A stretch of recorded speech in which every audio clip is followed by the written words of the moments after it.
if you watched Texas A&M and Miami last year, then you saw a game that was not exactly the most exciting game. And now they're hoping to build upon and fix that in 2023. Both teams have big aspirations for this year, and they're both hoping to bounce back after what were disappointing seasons for both programs. The fact that they struggled as much as they did is disappointing considering the talent they have on their rosters. And now you get a chance to see what they can do against good competition. Both took care of business last week against their respective opponents. Texas A&M destroyed New Mexico, and Miami took care of business against Miami of Ohio.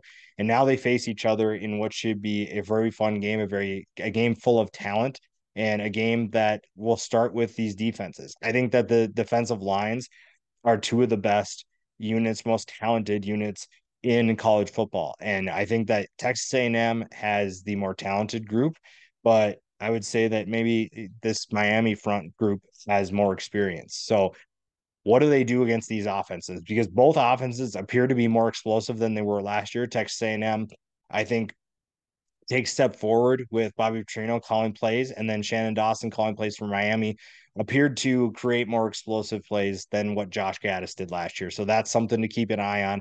But the front lines, the defensive lines will determine how explosive these groups will be. And then the quarterbacks will obviously we'll see how they can handle that pressure, or if they have time to throw, what can they do to do some damage. Connor Wegman had a solid game last week. Tyler Van Dyke looked like he was much better than he was in years. And now we get to see what do they do against really good teams because both teams have talented secondaries. So throwing the ball won't be easy, but they have talent at wide receiver for both sides. So how do they exploit that? How do they utilize that talent? And we'll talk about these quarterbacks a little more in depth in a little bit.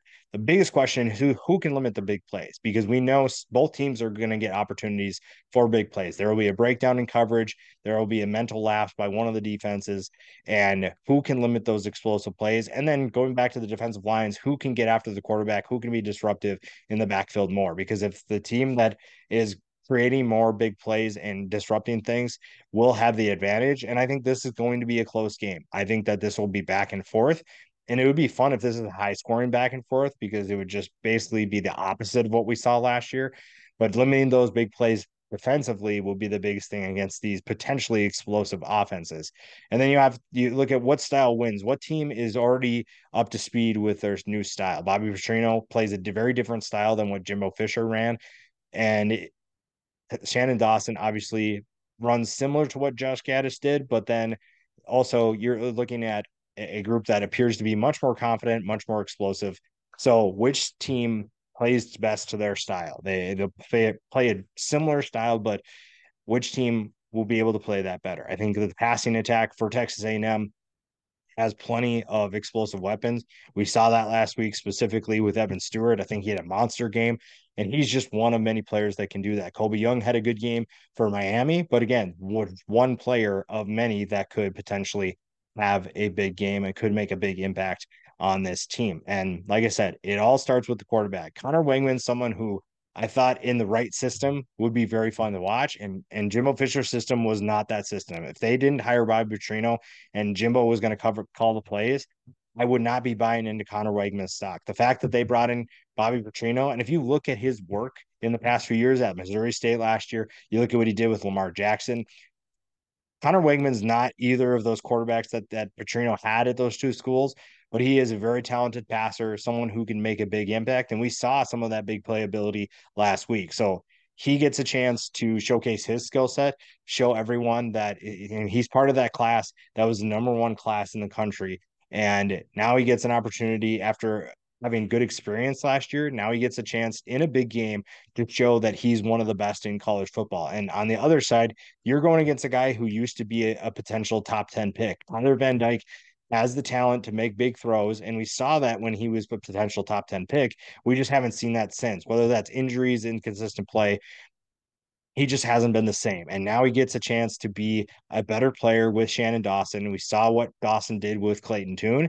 And I think Miami fans are hoping that Tyler Van Dyke can be just as good, if not better. And this is a team that has a lot more talent than what Dawson had at Houston, but you have to be able to play big. And now you're playing a Texas A&M defense that honestly might be one of the best in college football this year. They have so much talent at every single level. They have a lot of experience up front and in the secondary. Linebackers are good too. And I think that you're looking at a unit that should be a lot better than a lot of people expect. And there's some people that really think this is one of the best units in college football. And Tyler Van Dyke has an opportunity to face them and show what he can do and show what his offense can do. Miami is no slouch either. And it's just a matter of how do you find ways to exploit this defense? Because the talent is there. Mario Cristobal has done a great job of recruiting players to help this team get better. Now it's just a matter of putting it on the field. And both, well, and it's kind of the same thing for both programs. Texas A&M and Miami recruit really well.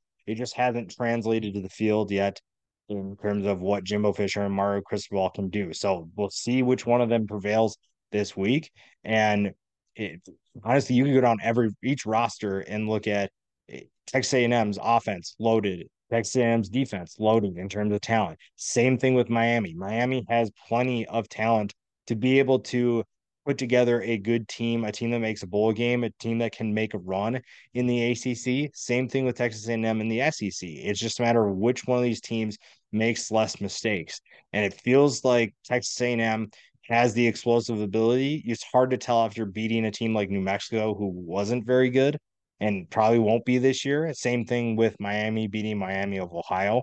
So which team will prevail? And I think the biggest thing is watching the wide receivers for Texas A&M. You're going against a secondary in Miami that's very experienced and very talented. So how does this wide receiver group showcase their talent? They are a good group, and we're waiting for them to all take a step forward. So whether that's Evan Stewart, whether that's Moose Muhammad, I think that you have a group of wide receivers that can be electric, and how they play will determine a lot. And a lot of that comes from how well the quarterbacks play.